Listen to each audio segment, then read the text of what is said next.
To all you happy campers out there, this is Casey. I got Mountain Bluebird here behind me, all queued up and ready for an oil change. So today I'm going to walk through how I do a really quick oil change on my 2016 Sprinter van. The 2016 Sprinter van, and four-wheel drive at least, only came in the 3-liter V6 diesel. I change the oil every 10,000 miles. I think is the appropriate oil change frequency. I'm going to go through changing that and how I do it really quickly and a lot cleaner, especially with the Van Compass engine skid plate, which does get in the way of the oil draining out, even though it does have a slot for it. So I'm going to show you how to do this really cleanly and quickly. And I'm also going to probably change out, I think, well, of course, the oil filter, but I think I'm also going to change out the fuel filter this time as well. And I'm going to check the air filters, make sure that looks okay, and change it if it does need to be changed.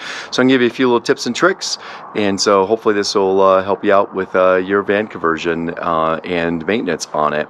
And I'll show you just kind of how easy it is really to do an oil change on these. And you can save yourself quite a bit of money because the dealer charges about $400 to $500 in oil change, and the parts, including all the oil, is about $120 to about $150 in total for both the oil and the fuel filter change. The air filter's easy, and the cabin air filter is extremely easy. That can be done in about less than a minute, actually less than about 20 seconds, and extremely cheap and easy to do. So those are things you can do yourself and save yourself quite a bit of money over paying somebody else to do those. So anyways, let's get going. Okay, number one, when you do an oil change, have your all of your things handy. I have a packet of some nitrile gloves here to keep my hands clean, so I don't get oil and stuff on them. Or when I do, just simply toss these into the trash. So that certainly helps keep yourself clean.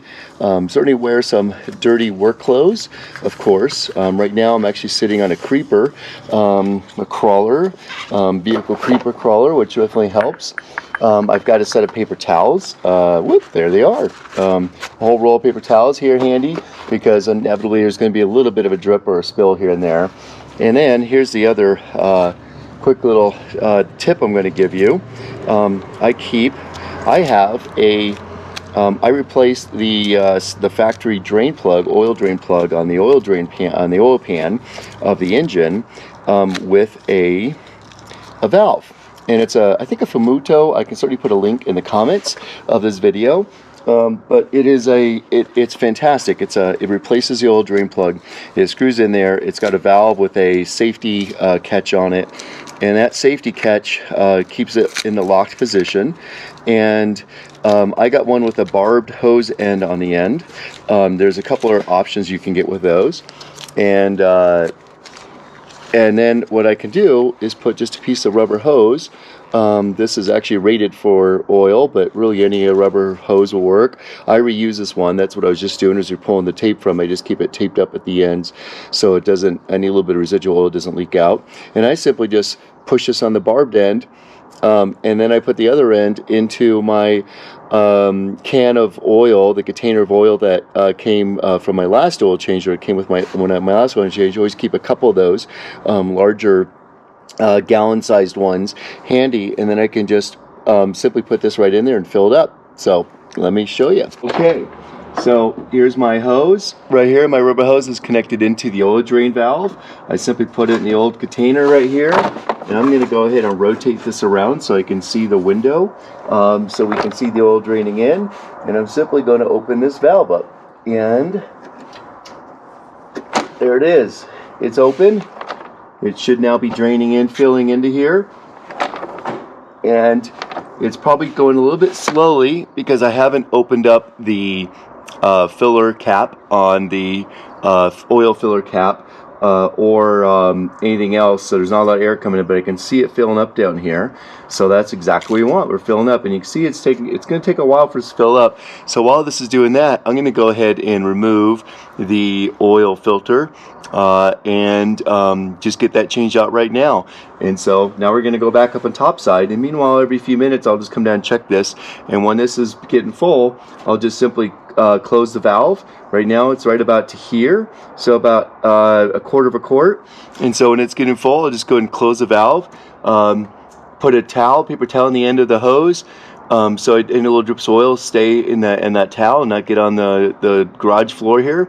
I'll go ahead and just pull another container over from the last oil fill. Have one handy right here, and I'll just move the hose over that one, open the valve back up, and start filling that one up. Clean, no mess, simple, easy. Right here's the Van Compass engine skid plate, and you can see no problem at all working right around that. Okay, so now we're back on the top side. Here's what I'm going to do. Because I'm going to change out the fuel filter this time, I need to remove the air filter cleaner box, and I also need to get to the oil filter, which is right here. I can get to that without removing the oil filter box, but because I'm going to change the fuel filter anyways, I'm just going to go ahead and remove the air filter box. So there's a little clip underneath that holds in the positive battery terminal for when you need to jump start your vehicle from. That's always good to know. That's what this red thing is. You open that up, and there's your, as a safety, to cover up your positive battery terminal. So you just connect that. There's a little connector over here, a hose clamp to disconnect the intake hose going into from our air filter in. So we want to make sure into our engine, so we'll make sure we keep that clean. And then there's a few little wire connections here, and be very careful to make sure to push the clips in, the retainer clips in, and remove those two wires over here for the air filter sensors. And then there's a little bit of a button right here you can push in, and that kind of releases this plastic, which of course happens to be very stubborn today. There we go. This little piece of plastic you just put right back in its spot. This is where it takes the air from the front of the vehicle, puts it into the air filter box, and pop that out.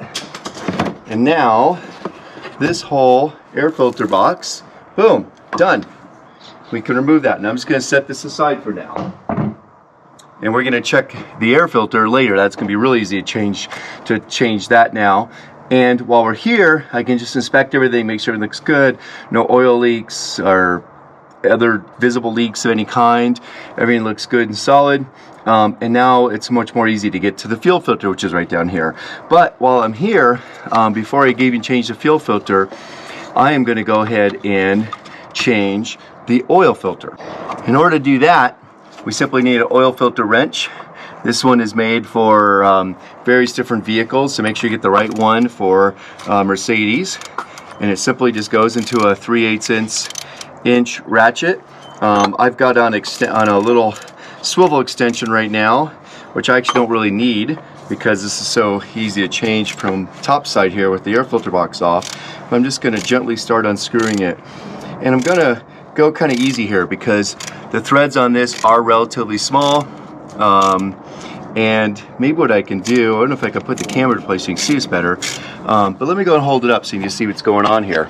So this is all I'm doing, is simply just lightly unthreading this, and I can see that I'm pretty much unthreaded now. I don't need the wrench on there anymore. Swabbling a little bit so I can get that off. So I got the oil filter wrench off, and now what I can do is remove the oil filter. And all that is, it's a pretty simple little filter here.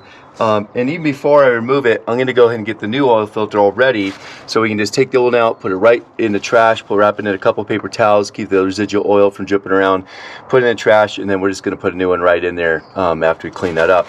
So let me just go ahead and remove this, and I'll show you how this works. There is the canister right there for the oil filter. A couple paper towels so we can very gently and carefully remove the oil filter, and I'm just going to hold it right here over the canister because oil is still dripping out of the oil filter, and so just to keep that oil from dripping all over the engine bay or anything, just going to hold it here for a few minutes is why I've got paper towels and also my rubber gloves on. And now it looks like I've gotten most of that oil out of there. Okay, I just took my oil filter out of the box, brand new one, and I simply just slip it right in there. But what we need to do is we need to go and replace the O-rings that are on this. There's a little tiny one here, and a larger one that goes around this lip here, and those can be pretty tricky to remove. So I'm going to carefully get a little little hook pin that I can remove those and pop the new ones in that come with the oil filter. So I'm going to do that right now, but before I do that, I'm going to go change out, turn off the valve on the oil drain and turn that off, take the hose and put it from the now nearly full oil past oil container and put it to the new one, and so we can keep this oil keep draining on out while we're changing this out. Okay, so in order to remove these old O-rings, rubber O-rings, one way to do it is to use a little hook tool to hook them and pull them on out. They're very small. It's kind of a pain to do. It's a pain to do without damaging them, but nonetheless, that's how I remove them. And then you can pop the new one on. And I like to do one at a time. So I'm going to do this little one right now, and then I'm going to go do the big one. So certainly don't want to use the hook tool or anything else that's sharp on the fresh one. There's the new one on there now. And what I'm going to do before I put this back on with the oil filters, I'm going to put a little bit of oil around that ring just to help it seal and go on easily. Now the bottom one here is the trickier one because you always have residual oil that's sitting around, and you can see it actually dripping a little bit right now. So I'm going to wipe that up. I'm going to carefully use this hook to pull up this O-ring.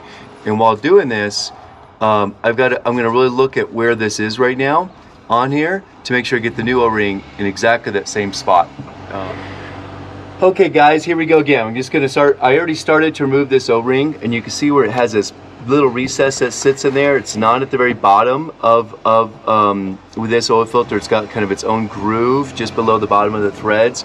And so I just use this little hook tool, not to puncture the O-ring, just in case for some reason I have to reuse it, but simply just to kind of wrap around there and gently pull it up, and that way I can pull it off here. I can set it down. I can grab the new one and put it down into that same spot. Make sure to keep these clean, because obviously this is your oil. You don't want this getting into your engine.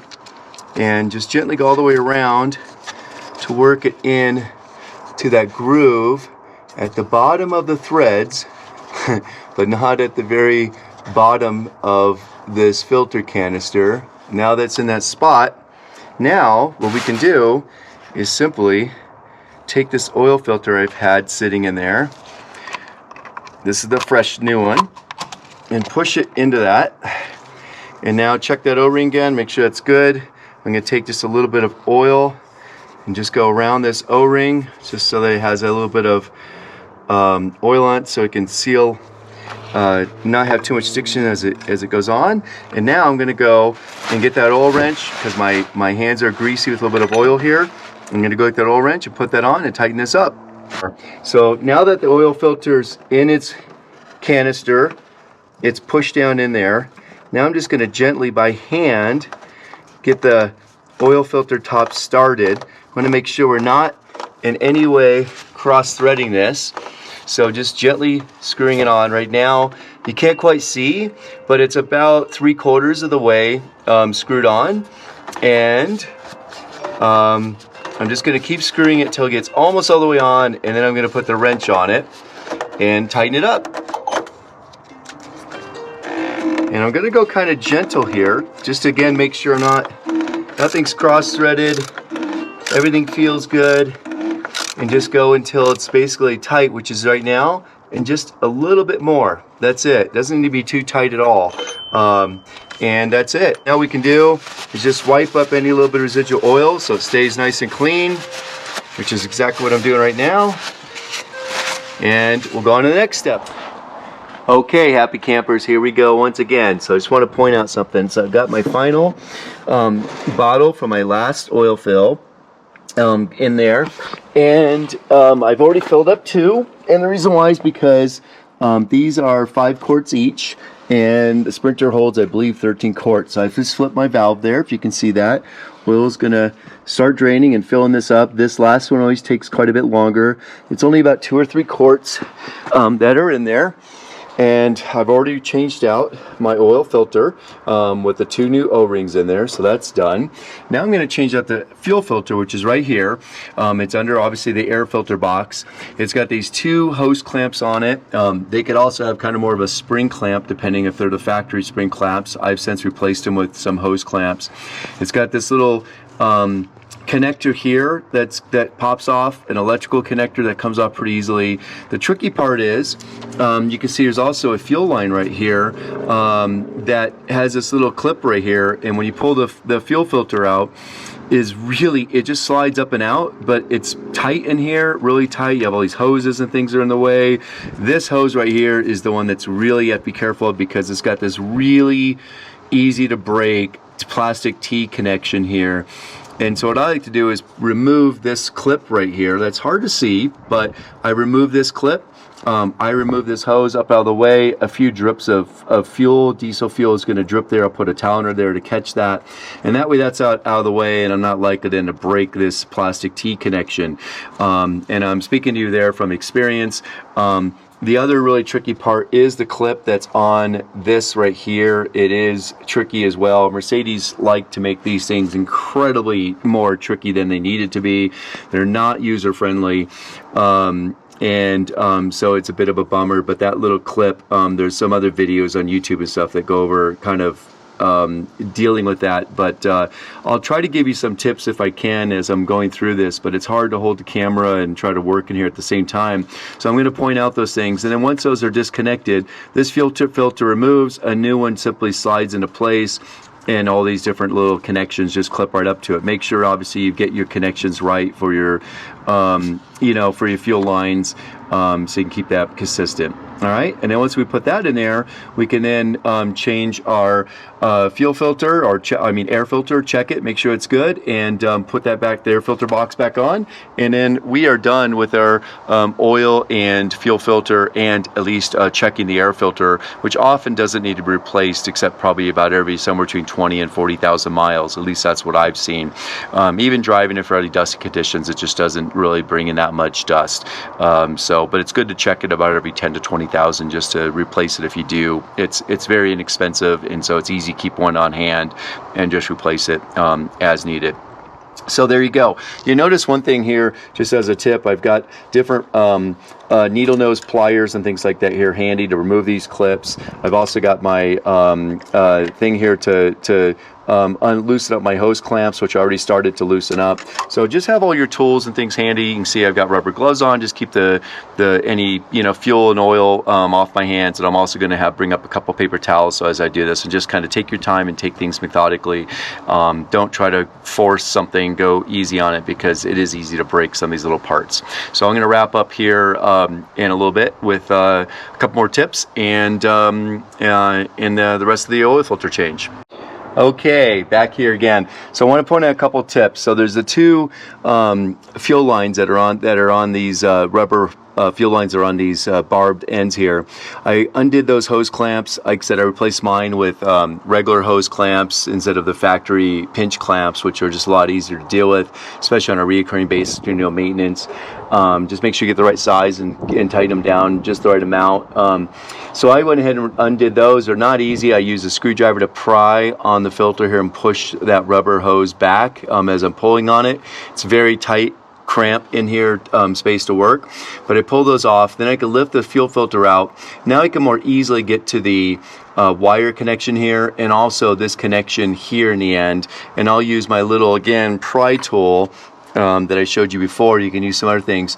You just get in here, grab this little clip that's in here, and gently pull that up so I can unclip this. So I'm going to put the camera down now so I can do those, but that's just one tip, is to remove the fuel filter. Just slides up and out once you remove these 2 fuel rubber fuel lines that kind of hold it down in place, and then it's easier to get to these other 2 attachments in here. And another point, tip, is these electrical connections from Mercedes are incredibly brittle. They are difficult to use. They're not actually very self-explanatory as to how they unclip. unlike a lot of other brands. So be careful kind of as to how you get your a screwdriver or something in there to undo it, because you can break these fairly easily, so you don't want to do that. So just make sure you're kind of careful with that and don't pry too hard. Now, okay.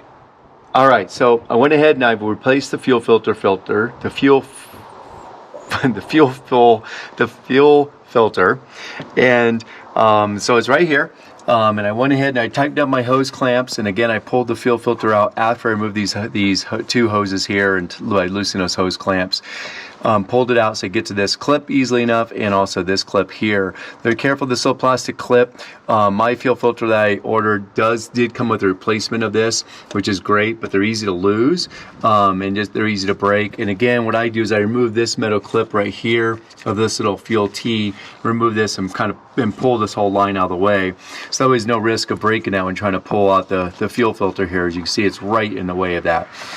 This little hose here can kind of just separate and come out of the way. Okay, so I went ahead and opened up my air filter box. This is the engine air intake, and it simply separates into two sections. It's got these T25 screws around the top that are captive on the top portion. When I pulled it out, the air filter was it was a little bit dirty, and so was the box. So I went ahead and just shook the box out, so I get all that debris, leftover remnants of bugs and things like that are in there, and the dirt and stuff accumulated. And it wasn't terribly dirty, but it was dirty enough to say, let's just go and replace it. This is about a $20 filter. It's pretty cheap to replace, and of course it'll help not only retain power at those higher RPMs, and also just help get a little better fuel economy too. The engine won't work as hard. So pardon me here, I'm just going to put the camera down, and I'm going to simply put these clips back in on the back of this box, and then simply just tighten these down. And again, it's just a T25 torque screw.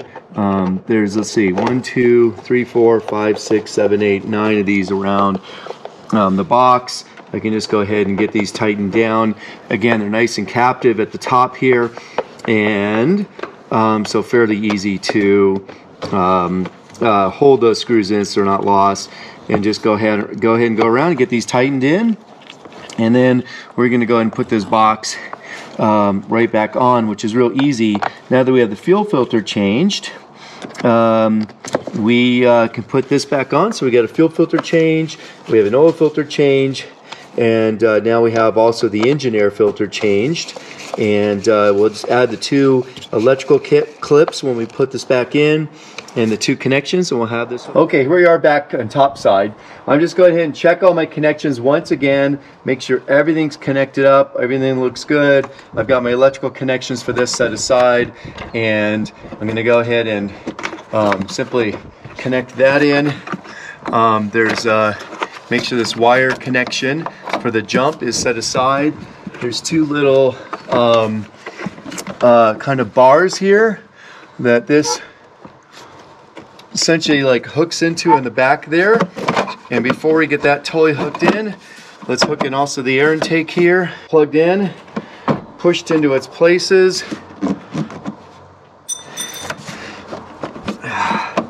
There we go, that's snapped in, that's snapped in. Let's get the jump positive for the jumping the vehicle, push and snap back into place. Check all of our wires, they're good, they're solid. All the screws in there, and now these two little wires, we're just simply going to push back in until they click, and make sure those are good connections.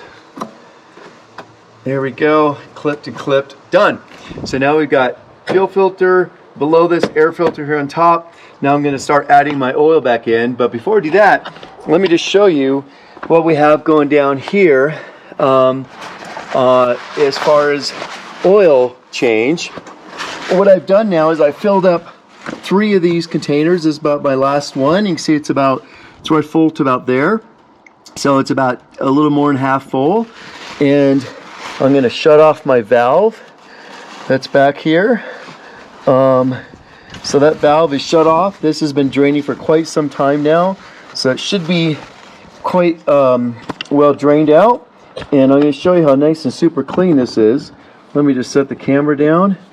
And I'm simply going to pull out this hose, because the end of this hose was sitting in a little bit of oil inside the fuller containers, and I'm simply going to pull it off from here, and that's it. I am done.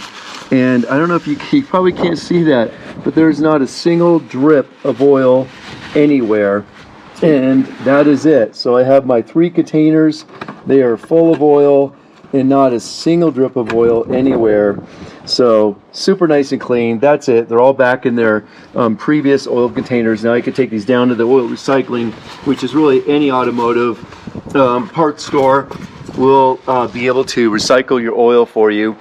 And that's a free service. And so now for about $120 to $150 in parts, changed an air filter, engine air filter, engine fuel filter, engine oil filter, and the oil, and probably about 45 minutes of time. So far more efficient than probably paying a dealer about $500 to do this. Having that oil drain valve replaced when you do this the first time to replace the oil drain plug significantly improves and cleans this up, and I think it's my biggest recommendation for any kind of maintenance you're doing on your van, especially something you're doing every 10,000 miles. So I'll provide a link to that in the notes below, and certainly hope this was helpful. Y'all have a good day. Get out there and camp, and certainly let me know any comments or questions you have below, and certainly subscribe. I'll keep providing more, and let me know if there's anything else you'd like to know about, and I'll certainly provide some more information and videos on this in the future. All right, bye now.